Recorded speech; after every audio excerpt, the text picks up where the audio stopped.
Benvenuti sul canale Diario di un musicista musicologo di Gino Monaldi, impresari celebri del secolo XIX, capitolo 15, parte seconda.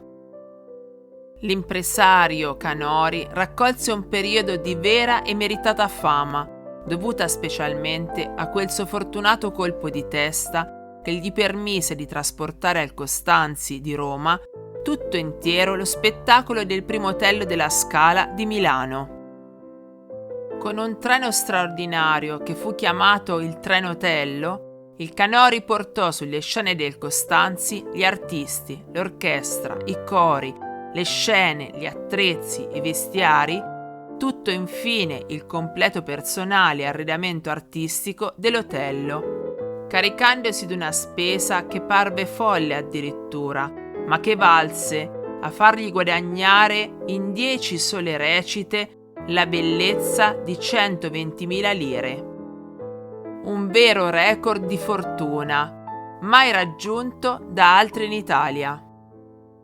Quel guadagno purtroppo divenne un'esca pericolosa, poiché il Canori, orgoglioso dell'enorme successo e fiducioso nella sua stella di giocatore fortunato, volle continuare il pericoloso gioco. Ma la dea capricciosa che l'aveva assistito così generosamente non si mostrò più così compiacente.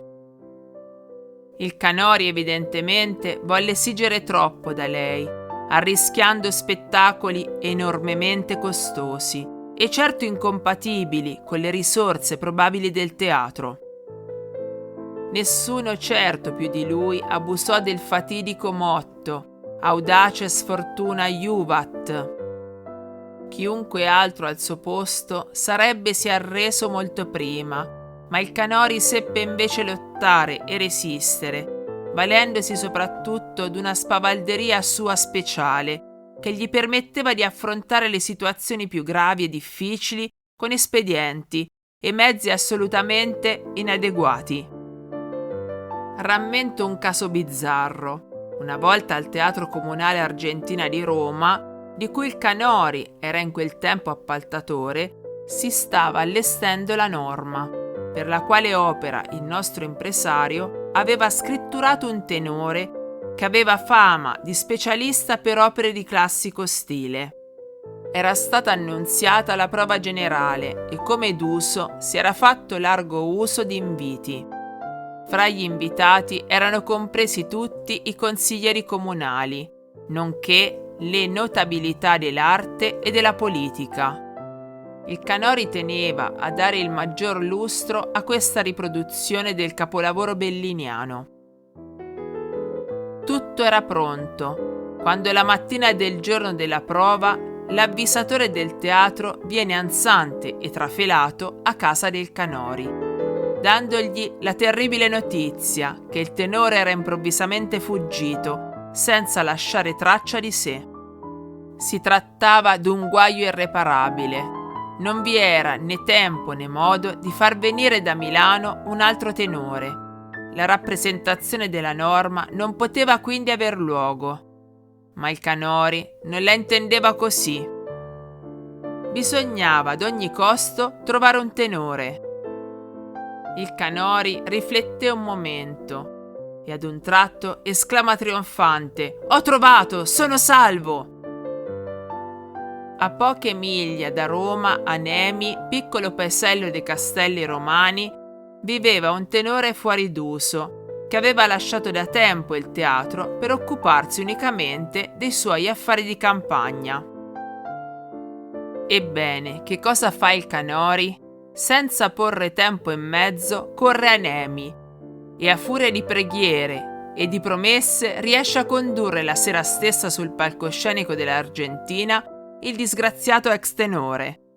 Che cosa accadde quella sera in teatro è difficile farlo intendere. Fu uno sbalordimento generale e il più sbalordito di tutti era il povero scritturato, che non capiva più in che mondo si fosse.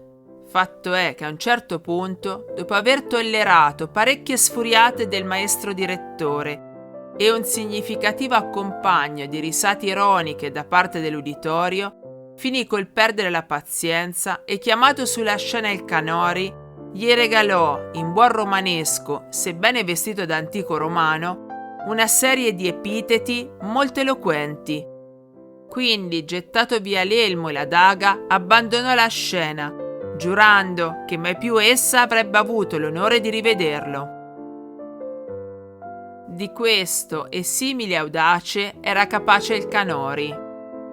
Ciò non balze tuttavia a salvarlo da una inevitabile rovina, e così, dopo una serie di stagioni più o meno burrascose, finì col precipitare e finire i propri giorni fra la povertà e il dolore.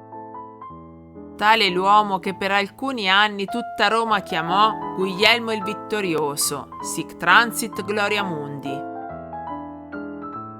Il Piontelli, con minore ingegno e cultura del Canori, ma con una dose molto maggiore di sagacia e di abilità, poté navigare abbastanza bene in mezzo al mare infido del teatro e raggiungere anche una discreta fortuna pecuniaria. Questa fortuna il Piontelli poté conquistarla in parte per il merito di alcuni suoi scritturati, o meglio pensionati, che gli costarono poco e gli fruttarono molto, ed in parte per una forza di carattere che non gli tolse mai la calma e la serenità necessarie per evitare il naufragio. Una volta al Carlo Felice di Genova, in seguito ad una cattiva riproduzione del ballo Excelsior, il pubblico, credutosi zimbello della impresa, diede sfogo al suo malumore fischiando sonoramente. Il malumore aumentò per l'inopportuno intervento della polizia e allora fu visto il fiore della cittadinanza genovese scendere dai palchi e unirsi al coro dei fischianti.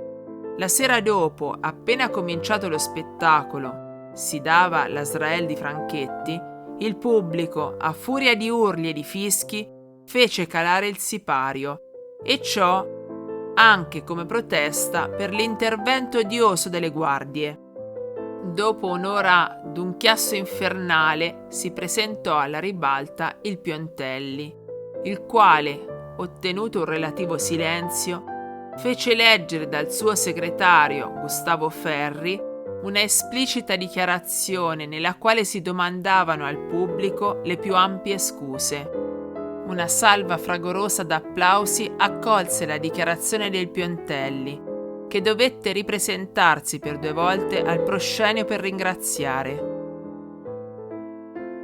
Un'altra volta invece il Piontelli, così docile alle scuse verso il pubblico, si mostrò tenace e inflessibile con il personale del suo teatro. 3 giorni prima dell'apertura della stagione di Carnevale Quaresima 1890-91, con l'Amleto, la maggior parte della massa corale maschile ad onta dei contratti si rifiutò di provare, allegando pretese di maggiore stipendio. Il Piontelli non si sgomentò e in 24 ore raccolse quanti coristi mancavano al numero voluto e che in sole 2 prove furono pronti alla scena. Gli scioperanti, vistisi così sopraffatti, invocarono invano l'indulgenza del Piontelli. Per tutta quella stagione e per altre successive condotte da lui, i cori genovesi non poterono più salire il palcoscenico del Carlo Felice.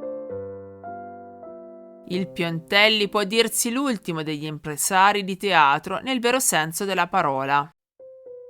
I pochi che gli succedettero nell'ultimo decennio, dal 1890 in poi, non furono che speculatori d'occasione o dilettanti inesperti che non lasciarono nessun ricordo notevole di loro sul teatro.